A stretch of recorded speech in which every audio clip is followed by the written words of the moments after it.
isa sa malungkot na bagay ay kapag if you are really dedicated to a plan, but you don't know that it's not the plan of God for you. Yung talaga you exerted your own effort, talaga you invest your time, emotions, everything talaga ininvest mo na. But in the end, hindi pala yun ang plano ni Lord.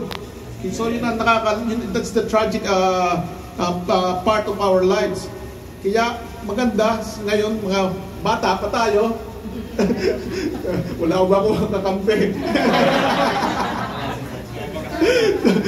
So habang bata pa tayo, talaga inaalam na natin kung ano ba talaga yung plano ng Lord sa buhay natin. Amen. So para kung mag-ibuhos man natin ang everything sa buhay natin, ay talagang hindi lugi, di ba? Talagang that's the plan of God for us. At tingnan natin, sabi nga dito sa kuya, pakiclick.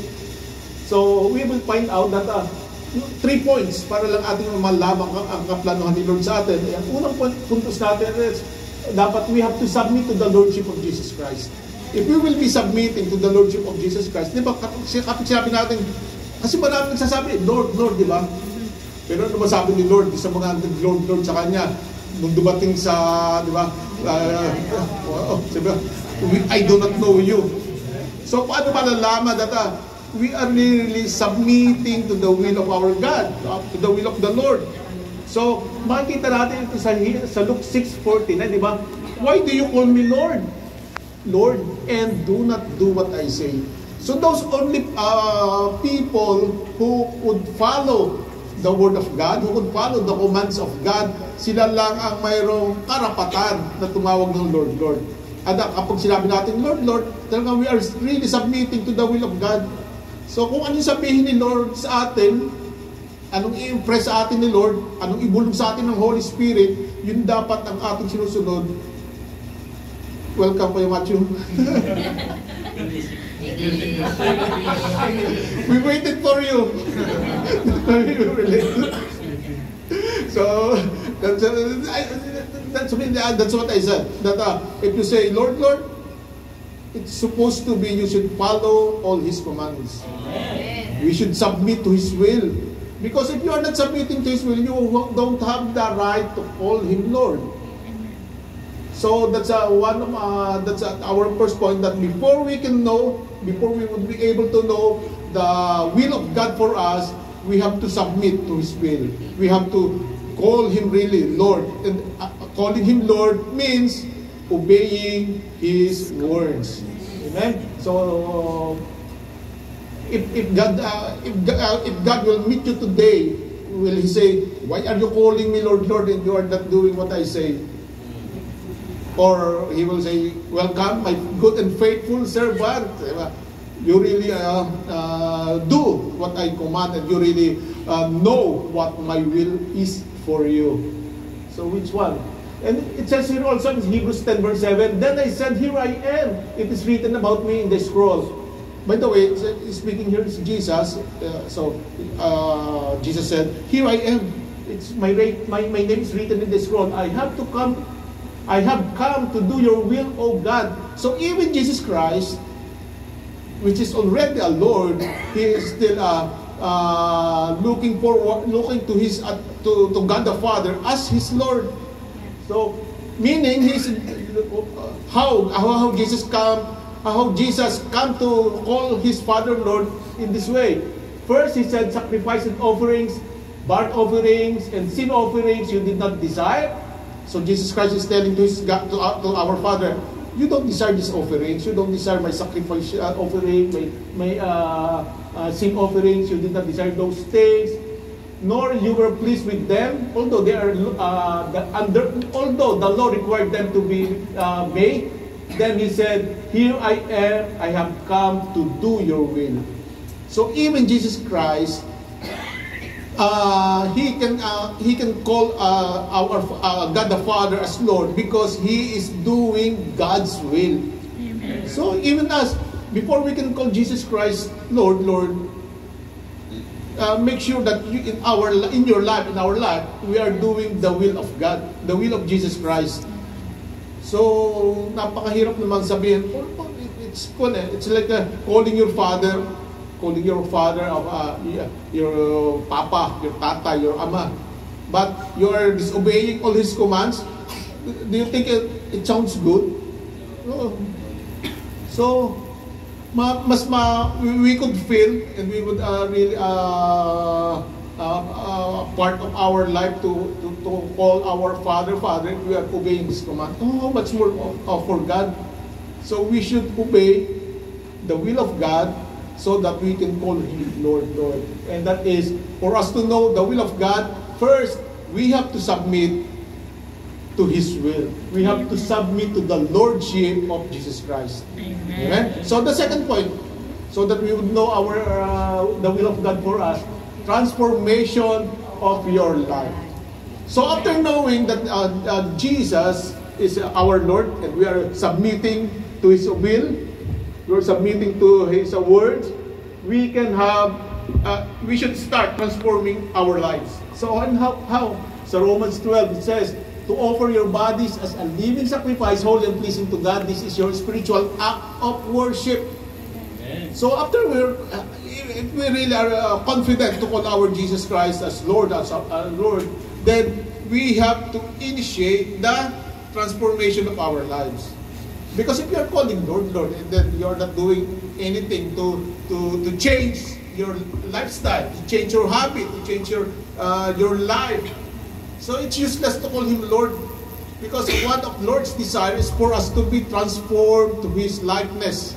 Diba? So we need to start, because if someone does not know Jesus, does not have relationship with God, he cannot make transformation of his life. Maybe he can make sudden changes, but eventually it will come back again to what he was before. But it says here, to offer your bodies as a living sacrifice, holy and pleasing to God. So I do believe that we are in the process, in the process of transforming our lives. So if we are in the process of transforming, and we are in the process of trying to be holy and pleasing to God, then eventually we will find out His will. Amen. But unless we are not changing, it will be hard for us to know His will. All we will know and will go to our mind is our will. It's always your will if you are not transforming yourself. So this is your spiritual act of worship. Do not conform any longer to the pattern of this world, but be transformed by the renewing of your mind. Then you will be able to test and approve what God's will is, His good, pleasing, and perfect will. So that's the only time that so we can initiate the transformation after we have a relationship with our Master, the Lord. Okay, so it cannot be done. It's not we will transform first before we go to God. No, we can be able to have transformation after we have relationship with God, because it's not us who will be transforming us. It's the Holy Spirit. Amen. It's the Holy Spirit, and the Holy Spirit cannot transform us if we are not surrendering to the will of God. Amen. So we have to see other people who don't have relationship with God. They cannot really make the transformation by themselves, because eventually maybe they can transform for a day, 2 or 3. But they will come back again and again. But if the Holy Spirit really guides you and leads you in the transformation, then that's the only way. But before we can do that, I said, we have to make a relationship with our Lord first. So it says here also in Ephesians 5, therefore do not be foolish, but it says here, but not knowing the will of God, like that. So we should know the will of God. So dapat we should not be satisfied with just being a Christian, just believing Christ as Lord and not transforming ourselves. So right now, until Jesus comes, our transformation will continue. Because we don't have a perfect body, we don't have a perfect life as of now.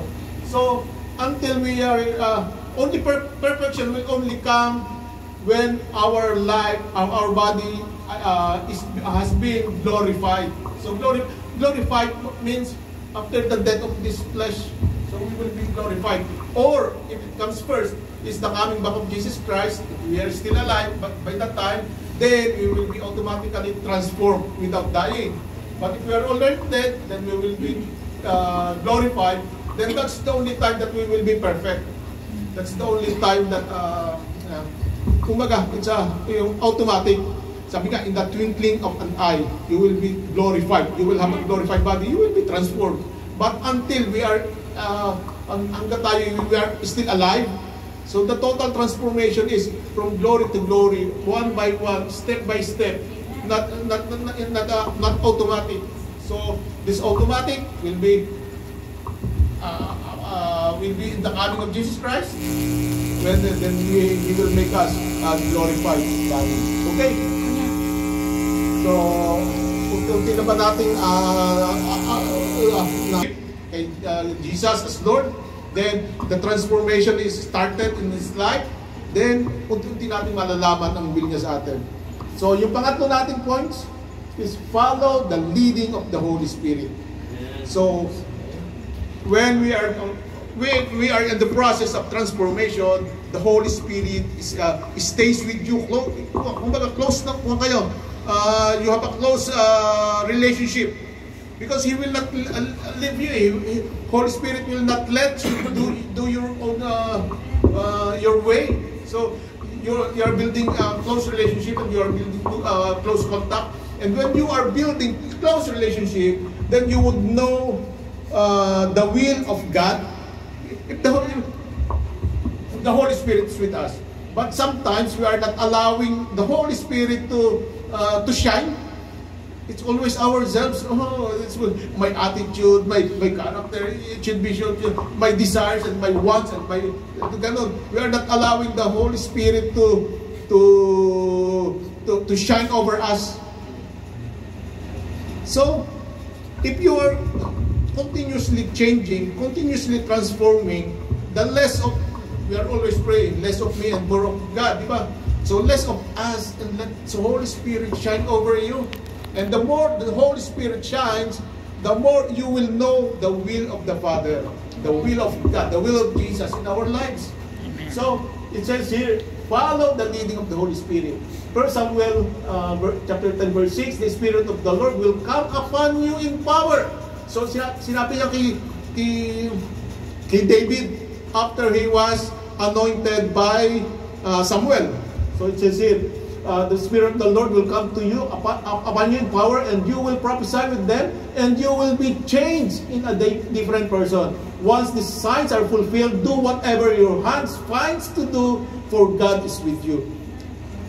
So the Holy Spirit will work in us, will work in you, and just like what happened to David, after David was anointed, so we will be anointed also. The Holy Spirit, the baptism of the Holy Spirit will work in us. And after that, the Holy Spirit will lead you to what His will and plan for your life. So if that happens, or it really happening in our life right now, don't suppress the Holy Spirit. Don't suppress His power.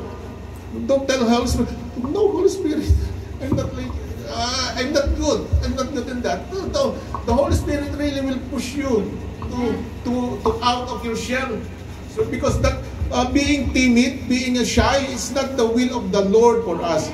Even the Bible says that He did not create a spirit of fear and timidity, but a spirit of power and sound mind. So yun ang kailangan natin. We need to let you be pushed by the Holy Spirit out of your shell, and then you know naman you would know and you would feel what the Holy Spirit is telling you to do. But sometimes nga hindi nga natin sinusunod kasi it's contrary to what we want. The Holy Spirit is telling you that to for example, to evangelize. Oh, I don't want to evangelize, I'm shy. I want to sing. I want to Pero yung one, the Holy Spirit does not want you to lead, to sing lead. He wants you to back up. Oh no, I want to. So the Holy Spirit will tell us. The Holy Spirit will tell you. So make notice of that. So huwag natin ignore. Don't ignore the promptings of the Holy Spirit in our life. And just like what he did to David, in John 16 verse 13 says, but when the Spirit of truth comes, He will guide you in the truth. He will guide you. So, He will guide you. He will guide. So, have confidence. Amen. It's not you anymore. When you accepted Jesus, it's not you anymore. It's Jesus in you. It's the Holy Spirit in you. So, kapag pinipigilan natin, we are grieving the Holy Spirit. Because the Holy Spirit's power cannot get out of you. So don't suppress. But when the Spirit of truth comes, He will guide you in all of the truth. He will not speak of His own. It's not the Holy Spirit alone, but He will speak only what He hears, and what He will tell you what is yet to come.